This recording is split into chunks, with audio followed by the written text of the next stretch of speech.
Hello children, welcome to असा education.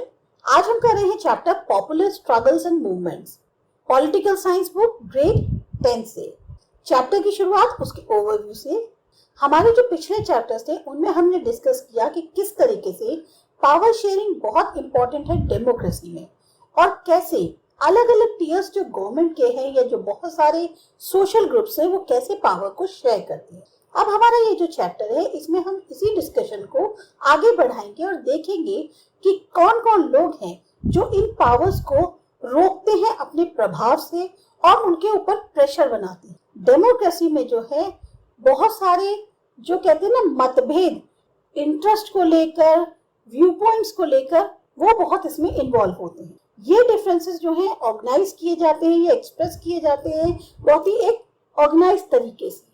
जो लोग पावर में हैं उनको खास तौर से जरूरत है कि वो बैलेंस करें इन कॉन्फ्लिक्टिंग डिमांड्स को और प्रेशर्स को।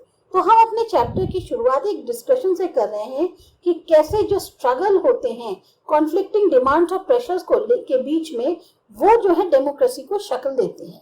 इससे क्या होगा, एक एनालिसिस हो जाएगी अलग अलग तरीकों से और ऑर्गेनाइजेशंस के थ्रू कि कैसे एक ऑर्डिनरी सिटीजन जो है वो एक इम्पॉर्टेंट रोल प्ले करता है डेमोक्रेसी के अंदर। हमारा ये जो चैप्टर है इसमें हम देखेंगे इनडायरेक्ट वेज को, वो इनडायरेक्ट वेज जो पॉलिटिक्स को प्रभावित करते हैं, चाहे प्रेशर ग्रुप्स के थ्रू हो या मूवमेंट्स के थ्रू। इससे हमारा जो अगला चैप्टर है उसमें हम देखेंगे डायरेक्ट वेज कि कैसे पावर जो है, पॉलिटिकल पावर जो है वो कंट्रोल करी जा सकती है। पॉलिटिकल पार्टीज की जो फॉर्म में होती है उसमें पॉलिटिकल पावर को कैसे कंट्रोल किया जा सकता है। सबसे पहले शुरुआत करते हैं पॉपुलर स्ट्रगल्स जो हुए नेपाल और बोलीविया में।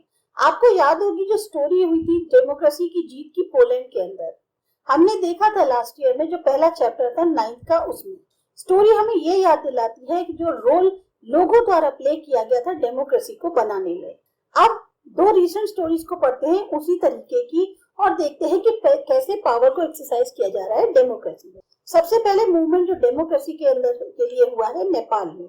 नेपाल ने विटनेस किया एक बहुत ही एक्स्ट्रा ऑर्डिनरी पॉपुलर मूवमेंट अप्रैल 2006 में। इस मूवमेंट का उद्देश्य था कि जो डेमोक्रेसी है उसे दोबारा से स्थापित किया जाए। नेपाल, अगर आपको याद हो तो एक तरह से थर्ड वेव कंट्रीज में जो है वो एक है जिसने डेमोक्रेसी हासिल करी थी 1990 में। कहने को जो किंग थे वो फॉर्मल तौर पे हेड ऑफ द स्टेट रहे, लेकिन जो रियल पावर थी वो जो पॉपुलरली चुने हुए रिप्रेजेंटेटिव्स थे उनके द्वारा एक्सरसाइज करी जा रही थी। किंग बीरेंद्र जो थे उन्होंने इस ट्रांजिशन जो चेंज होता है उसको एक्सेप्ट किया कि वो एब्सोल्यूट मोनार्की से कॉन्स्टिट्यूशनल मोनार्की पर आ गए, पर उनको जो है रहस्यमयी तौर से उनको मार दिया गया था रॉयल फैमिली के अंदर ही 2001 में। किंग ज्ञानेंद्र जो नए किंग बने नेपाल के, वो तैयार नहीं थे डेमोक्रेटिक रूल को एक्सेप्ट करने के। उन्होंने फायदा उठाया जो वीकनेस थी, अनपॉपुलैरिटी थी डेमोक्रेटिकली तौर पर चुनी हुई गवर्नमेंट की। फरवरी 2005 में किंग ने डिसमिस कर दिया उस समय के जो प्राइम मिनिस्टर थे और डिसॉल्व कर दी जो पॉपुलरली तौर पे इलेक्टेड पार्लियामेंट थी उसको। मूवमेंट जो अप्रैल 2006 का था वो यही था कि दोबारा से जो है गवर्नमेंट जो है वो अपना कंट्रोल हासिल करे किंग से, यानी कि दोबारा से डेमोक्रेसी को स्टैब्लिश किया जाए। जितनी भी मेजर पॉलिटिकल पार्टीज थी पार्लियामेंट में उन्होंने 7 पार्टी अलायंस बनाया और एक 4 दिन की स्ट्राइक जो है उसको कॉल किया काठमांडू में, जो कि कंट्री की कैपिटल थी। ये प्रोटेस्ट जो है बहुत जल्दी एक इनडेफिनिट स्ट्राइक में कन्वर्ट हो गया, जिसमें माइस जो थे वो और भी बहुत सारी ऑर्गेनाइजेशंस जो है उन्होंने सबने हाथ मिला लिया। लोगों ने कर्फ्यू का विरोध किया और सड़कों पर आ गए। सिक्योरिटी फोर्सेस जो हैं कंट्रोल नहीं कर पा रही थी क्योंकि 1 लाख से ज्यादा आदमी जो है हर दिन जमा हो रहा था और डेमोक्रेसी की डिमांड कर रहा था कि उसको दोबारा से एस्टैब्लिश किया जाए। जो प्रोटेस्टर्स की संख्या थी वो 3 से 5 लाख के बीच में पहुंच गई थी 21 अप्रैल को, और फाइनली जो है एक तरह से अल्टीमेटम जो है वो दे दिया गया किंग को। जो लीडर्स थे मूवमेंट के उन्होंने जो है जो भी आधे अधूरे तौर पे एक तरह से कंसेशन किंग द्वारा किए गए थे उनको जो है मना कर दिया। वो अपनी डिमांड्स पर अड़े रहे कि पार्लियामेंट जो है दोबारा से रिस्टोर करी जाए, सारी जो पावर है वो ऑल पार्टी गवर्नमेंट को दी जाए और एक नई कॉन्स्टिट्यूएंट असेंबली बने। तो 24 अप्रैल 2006 को जो लास्ट डे था अल्टीमेटम का, किंग को मजबूर कर दिया गया कि वो सारी की सारी तीनों डिमांड्स को पूरा करें। जो एसपीए है उन्होंने गिरिजा प्रसाद कोइराला को जो है नए प्राइम मिनिस्टर के तौर पर चुना इंटरिम गवर्नमेंट की। फिर जो पार्लियामेंट रिस्टोर हुई वो दोबारा मिली और फिर लॉज जो है उनको पास किया गया जिसमें ज्यादा से ज्यादा पावर्स जो है वो किंग से ले ली गई थी। जो एसपीए और माइस थे वो इस अंडरस्टैंडिंग पर पहुंचे कि कैसी जो नई कॉन्स्टिट्यूएंट असेंबली है उसको चुना जाना चाहिए। 2008 में मोनार्की पूरी तरह से खत्म हो गई और नेपाल जो है एक फेडरल डेमोक्रेटिक रिपब्लिक बन गया। 2015 में इसने एक नया कॉन्स्टिट्यूशन अडॉप्ट किया। जो स्ट्रगल था नेपाली लोगों का वो एक तरह से इंस्पिरेशन का सोर्स बना सारे डेमोक्रेट्स के लिए पूरी दुनिया के अंदर। अब है बोलीविया की वाटर वॉर। जो स्टोरी है पोलैंड या नेपाल की वो खाली अप्लाई होती है कि एस्टैब्लिश करना है या रिस्टोर करना डेमोक्रेसी को, उसके लिए जो स्ट्रगल हुआ उस पर जो रोल है पॉपुलर स्ट्रगल्स का वो खाली डेमोक्रेसी के एस्टैब्लिशमेंट से ही खत्म नहीं हो जाता। लोगों ने बहुत सफल स्ट्रगल भी किए हैं, जैसे बोलीविया में प्राइवेटाइजेशन ऑफ वाटर जो था उसके खिलाफ स्ट्रगल हुआ और ये जो है एक तरह से डेमोक्रेसी की वर्किंग का बहुत अहम हिस्सा है। बोलीविया एक गरीब देश है लैटिन अमेरिका में। वर्ल्ड बैंक ने प्रेशर डाला गवर्नमेंट पे कि जो तुम्हारा कंट्रोल है म्युनिसिपल वाटर सप्लाई पे उसको छोड़ दो। अब गवर्नमेंट ने जो अपनी ये राइट्स थी जो उनकी सिटी ऑफ कोचाबम्बा के लिए थी उन्होंने उसको मल्टीनेशनल कंपनी को बेच दिया। कंपनी ने फौरन जो है जो पानी है उसके दाम जो है 4 गुना बढ़ा दिए। अब बहुत से लोग थे जिनको मंथली वाटर बिल जो है 1000 का आता था कंट्री के अंदर, जहाँ एवरेज इनकम ही 5000 है, वहाँ 1000 रुपए तो मंथली पानी का बिल आने लग गया। इससे एकदम से क्या हुआ, लोगों का विरोध शुरू हो गया। जनवरी 2000 में एक नई अलायंस लेबर, ह्यूमन राइट्स और कम्युनिटी लीडर्स की, उन्होंने जो है एक सक्सेसफुल 4 दिन की जनरल स्ट्राइक बुलाई शहर के अंदर। गवर्नमेंट ने जो है मान लिया कि ठीक है वो नेगोशिएट करेगी और स्ट्राइक जो है खत्म कर दी गई, पर तब भी कुछ नहीं हुआ। पुलिस जो है उसने बहुत ज्यादा एक तरह से क्रूरता दिखाई इस स्टार जो एजिटेशन था उसको रोकने के लिए।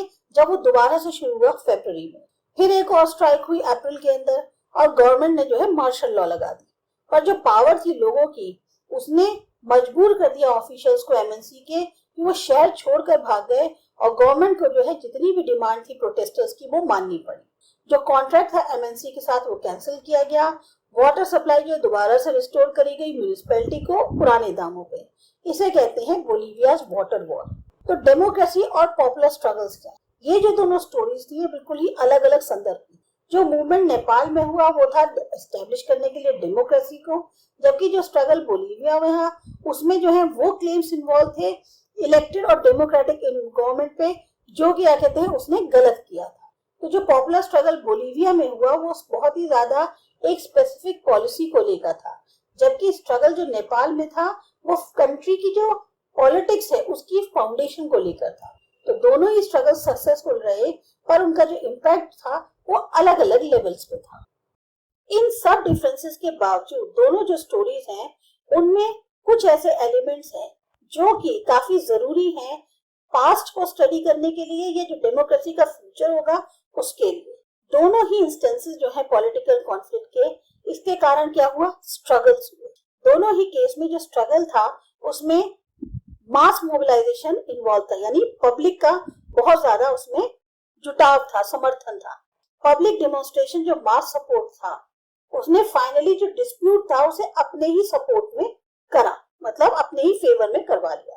तो दोनों ही इंस्टेंसेस में पॉलिटिकल ऑर्गेनाइजेशंस का बहुत अहम रोल था। अगर आपको याद हो फर्स्ट चैप्टर 9th स्टैंडर्ड की जो टेक्स्ट बुक था उसमें, तो उसमें यही बताया गया कि कैसे डेमोक्रेसी इवॉल्व हुई पूरी दुनिया के अंदर। अब इससे हम जो एग्जाम्पल्स हैं उनसे कुछ निष्कर्ष पर पहुंचे। वो क्या है कि डेमोक्रेसी जो है वो उत्पन्न कैसे होती है, पॉपुलर स्ट्रगल्स के थ्रू। ये पॉसिबल है कुछ खास डिसीजन जो है वो लिए जा सकते हैं कंसेंसस के थ्रू, लेकिन ऐसा नहीं है कि उसमें कोई मतभेद ना हो। पर एक्सेप्शन क्या हो सकता है, अगर जो क्षण है डेमोक्रेसी के उनको डिफाइन करें तो उसमें ज्यादातर कॉन्फ्लिक्ट होती है उन ग्रुप्स के बीच में जो या तो पावर एक्सरसाइज कर रहे होते हैं या जो इनकी इच्छा होती है कि उनको पावर में शेयर मिल जाए। ये जो मूवमेंट्स हैं ये तब होते हैं जब कंट्री जो है डेमोक्रेसी के चेंज से गुजर रही होती है डेमोक्रेसी का विस्तार हो रहा होता है या डेमोक्रेसी बहुत जड़ पकड़ रही हो। डेमोक्रेसी की जो कॉन्फ्लिक्ट है वो रिजॉल्व करी जाती है मास मोबिलाइजेशन के थ्रू। कई बार ये पॉसिबल होता है कि कॉन्फ्लिक्ट जो है रिजॉल्व करी जा सकती है जो एग्जिस्टिंग उस समय इंस्टीट्यूशंस हैं जैसे पार्लियामेंट है, जुडिशरी है, उनका इस्तेमाल करके। पर अगर जो लड़ाई है, मतभेद है, वो बहुत गहरा है तो ये इंस्टीट्यूशंस जो हैं खुद भी इन्वॉल्व हो जाते हैं। तो रेजोल्यूशन कहाँ से आता है? या तो बाहर से आता है या फिर लोगों से। अब ये जो कॉन्फ्लिक्ट या मोबिलाइजेशन है ये नई पॉलिटिकल ऑर्गेनाइजेशंस पर आधारित है। एक एलिमेंट है स्पॉन्टेनिटी का सारे के सारे हिस्टोरिक मूवमेंट्स में, पर जो पब्लिक पार्टिसिपेशन है वो सबसे ज्यादा असरदार होता है इन ऑर्गेनाइज्ड पॉलिटिक्स की मदद से। बहुत सारी एजेंसीज हैं ऑर्गेनाइज्ड पॉलिटिक्स, इसमें आती हैं पॉलिटिकल पार्टीज, प्रेशर ग्रुप्स या मूवमेंट ग्रुप्स। 1984 में कर्नाटक गवर्नमेंट ने एक कंपनी सेटअप करी जिसका नाम था कर्नाटक पल्प वुड लिमिटेड। लगभग 30,000 एकड़ की जो जमीन थी वो फ्री में दे दी गई इस कंपनी को 40 साल के लिए। बहुत सारी इसकी जमीन जो है वो लोकल फार्मर्स के द्वारा इस्तेमाल करी जा रही थी क्योंकि वहां पर उनके जो जानवर थे वो ग्रेजिंग करते थे। पर कंपनी ने क्या किया, वहां पे यूकेलिप्टस के पेड़ लगाने शुरू कर दिए ताकि पेपर पल्प बनाया जा सके। 1987 में एक मूवमेंट आया किट्टी को हच्ची को, मतलब प्लक एंड प्लांट, और इसने एक नॉन वायलेंट प्रोटेस्ट स्टार्ट किया। जब लोग जो हैं यूकेलिप्टस के पेड़ को उखाड़ देते थे और वहां पर पेड़ जो होते हैं सैपलिंग्स पेड़ों के उनको लगा देते थे जो लोगों के लिए फायदेमंद। अब सपोज आप सोचो कि अगर आप इनमें से किसी ग्रुप को बिलोंग करते हो, आप जो हैं अपने कौन से आर्ग्यूमेंट सामने रखोगे अपनी साइड को डिफेंड करने के लिए? एक लोकल फार्मर के तौर पे, एक एनवायरमेंटल एक्टिविस्ट के तौर पे, गवर्नमेंट ऑफिशियल वर्किंग के तौर पे जो इस कंपनी में काम कर रहा है, या फिर जो पेपर का कंज्यूमर है उसके तौर पे।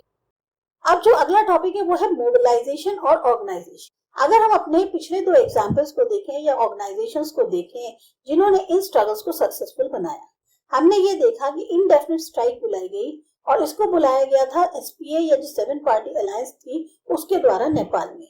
इस अलायंस में कुछ बड़ी बड़ी पार्टीज भी शामिल थी जिसमें जो मेंबर्स थे वो पार्लियामेंट के अंदर भी थे। पर एसपीए कहने को अकेली ऑर्गेनाइजेशन नहीं थी इस मास अपसर्ज के पीछे। जो प्रोटेस्ट था उसको ज्वाइन किया नेपलीज कम्युनिस्ट पार्टी ने, माओइस्ट जो थे, जो कि विश्वास ही नहीं रखते थे पार्लियामेंट्री डेमोक्रेसी के अंदर। ये पार्टी में जो इन्वॉल्व थे वो क्या था, एक ऐसा आर्म स्ट्रगल था जो नेपलीज गवर्नमेंट के अगेंस्ट था और उन्होंने अपना कंट्रोल भी एस्टैब्लिश किया बड़े बड़े हिस्सों में नेपाल के। इस स्ट्रगल में इन्वॉल्व थी बहुत सारी ऑर्गेनाइजेशंस, मतलब पॉलिटिकल पार्टीज के अलावा बहुत सारी ऑर्गेनाइजेशंस भी इन्वॉल्व थी। जितनी भी मेजर लेबर यूनियंस थी उनके फेडरेशंस थे, सबने इस मूवमेंट को ज्वाइन किया। बहुत सारी और ऑर्गेनाइजेशन थी, जैसे ऑर्गेनाइजेशन थी जो स्वदेशी लोग होते हैं उनकी, टीचर्स की, लॉयर्स की, ह्यूमन राइट्स ग्रुप्स की, जिन्होंने सबने अपना सपोर्ट जो है इस मूवमेंट को दिया।